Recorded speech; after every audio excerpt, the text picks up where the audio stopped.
Welcome again guys to my channel. This is Janil Idanyo. At sa video kong ito, update po ulit tayo regarding po sa Non-Proto Pro License Upgrade Caravan Program po ni Move It po. So good news naman po ito dahil may panibago naman po tayong schedule. Kailan po ba ito gaganapin? Gaganapin po ito guys sa June 21, 2025 po. Araw po ito ng Sabado. Take note po guys, 400 applicants lang po ang tinatanggap po dito. Kaya po kung ikaw po isang non-professional driver's license holders po at gustong sumali po sa programa na ito, pumunta lang po kayo ng mas maaga dahil po kayo po ang mas mauna sa pila po dito. So ano po ba ang mga requirements po na kailangan po nating i-prepare before po tayo pumunta sa Move It Training Facility po sa Marikina City? Ang number 1 po na requirements po dito, which is yung existing non-professional driver's license, 6 months and above ang validity. Number 2, BIR tax identification number or TIN number. Number 3, NBI clearance. Number 4, no LTO violations. Number 5, motorcycle ORCR. Number 6, 2020 and above motorcycle year model.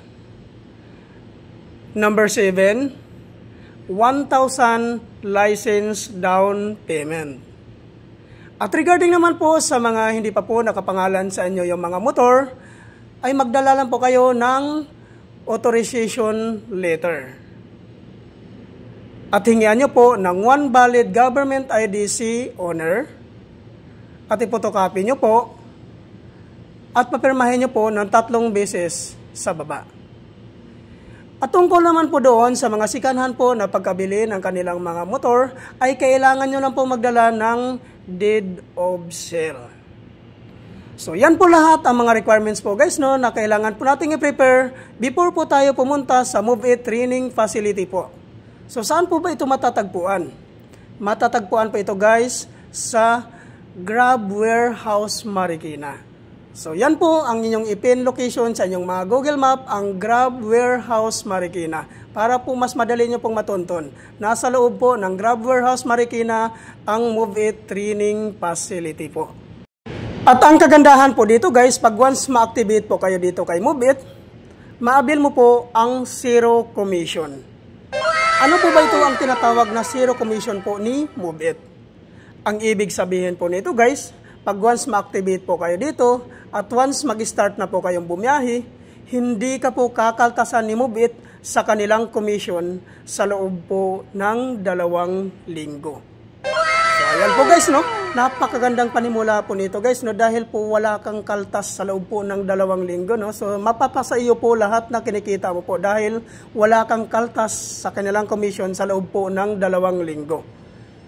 So wag niyo na pong sayangan ang pagkakataon na ito guys. So kung ikaw po ay isang non-professional driver's license holders po at gusto pong i-upgrade ang inyong mga license to professional, sumali na po kayo dito at guys, magiging professional na po ang inyong mga driver's license.